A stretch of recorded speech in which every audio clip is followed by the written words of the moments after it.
चुनरिए खातिर रूसल बाटी मैया जी हमार हो। चुनरिए खातिर रूसल बाटी मैया जी हमार हो। चुनरिए खातिर रूसल बाटी होखे दा गवनवा मैया होखे दा बियाह मैया जाए दा गवनवा होखे दा बियाह मैया जाए दा ससुरवा। तूह के चुनरिया ओढ़ाइब तूह के चुनरिया ओढ़ाइब लाल लाल हो।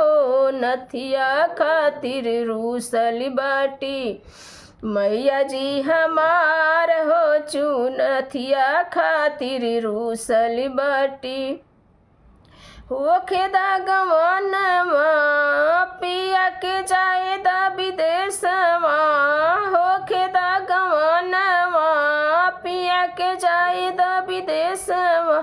तूह के गढ़वाइब मैया तूह के गढ़वाई देब नथिया पतिदार हो। सिंदूरवा खातिर रूसल बाटी मैया जी हमार हो। सिंदूरवा खातिर रूसल बाटी होखे दा गवनवा अचरा खेल दा ललनवा होखे दा गवनवा अचरा खेले दा ललनवा।